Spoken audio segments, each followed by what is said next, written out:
Hello to all of you unconventional conventionists. This week on Talkie, we are beyond excited to introduce you to this week's guest host. Absolutely. This week, we're going to be joined on air by Art Laurie, a member of the RKO Army, the Full Body Cast, and the Teseracte Players of Boston, plus our community's longest running Shadowcast performer ever. Hi, Arthur. Hello. Arthur, before our full-length episode drops on Thursday, we would love to give ourselves and our listeners a chance to learn about you and your time within our community, so we've put together a little Q&A sesh for you. Are you ready to get grilled? Sure. All right, we'll start off easy. The first question that we ask all of our guests, we'd love to hear about your Rocky Horror origin story. When did you first see the movie, and when did you first see a Shadowcast for the first time? What was that experience like? Well, I first went when I was in high school. It was about 1979. Friend of mine who was secretly gay, because that's what you had to be in 1979, was already entrenched in the nightlife in Boston and was telling us about this movie where people jump up and down, dance and scream. So we took a few of us. And initially I hated it. It was just didn't make any sense. People were yelling, they would like throwing stuff, and there was no continuity to anything that was going on. It was just overload. And then after a couple of days of, sort of relaxing, like, that wasn't too bad. So, I started going on my own. And at the time there was Friday and Saturday nights, they would show the movie. So I started going both nights. Saturday had a full cast, really nice cast. Friday had nothing. And it was just a few months after going on Friday, I started dressing up to get into the movie cheaper, because the movie was $3.50, but if you dressed up in costume, you got in for $2, and that was a big deal at the time. A So whole I dressed $1.50. yeah. So I dressed up as Brad. I had most of the costume, and after a couple weeks on Friday nights, somebody grabbed me out of the audience and just said, "Hey, this girl is Janet. She wants to do the wedding scene, so she needs a Brad." And there was no "would you" or "can you." It's just, you're doing it. So she yanked me on stage, and of course, she's a theater major, and she had to, like, don't turn your back to the audience, don't turn your back to the audience, chin up, don't turn your back, use your voice.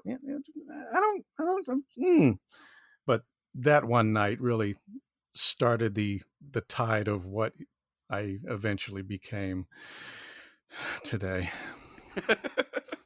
That's awesome. I think that's still how people get roped into doing Rocky today. Yeah, basically. Yeah, and once you'd gotten your Rocky cherry popped, like, how did you become a cast member? What made you decide that this was the thing that you wanted to be doing with your weekends for fucking ever? Well, on like I said, Saturday was an established cast, so you sort of had to worm your way in. And the only reason I got in on the Saturday cast was because just happened to be dressed up, and somebody just happened to be sick or quit or threw a tantrum. I forget what it was. So suddenly I was performing on Saturday. But the Friday was how the casts started. It was just random people coming in dressed as like one scene. We'd have somebody dressed as a Columbia that would jump up and do just the jukebox in Time Warp.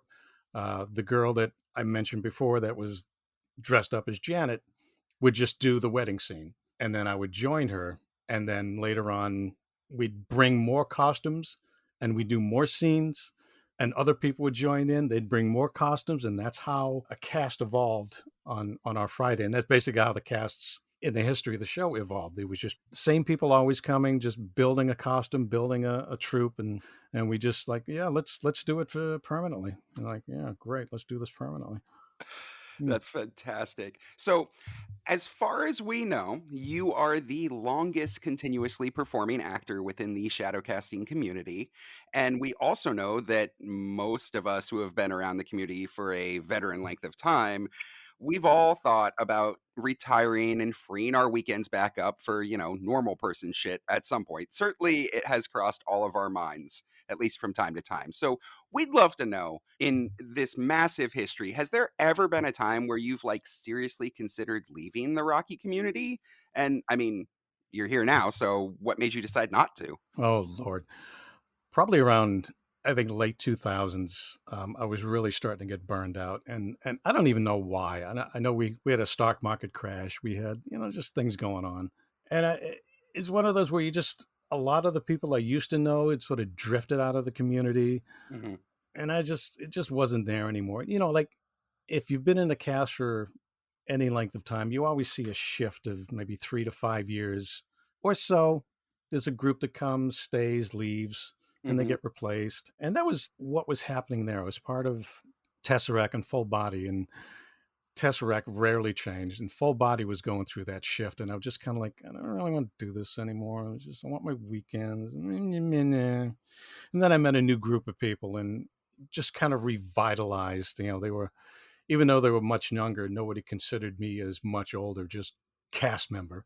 Mm-hmm. And there's one in particular, they just sort of lit a fire under my ass, and they just stop being a whiny little bitch, man. And I think you know who that person is. One of the great loves of my life. You know who. Roy Rossi, yes. Yeah, I thought it was me. Both good answers. No, no, it was Harley Bean. Oh, adorable. And they've been my best friend ever since. But that's really what took me out of that. I don't want to do this anymore. To okay, this the life. Nice. Yeah. Well, thank you, Harley, because we still have Arthur. And we can thank Roy. That helps. Yeah. What about me? You're precious in your own way. Yeah.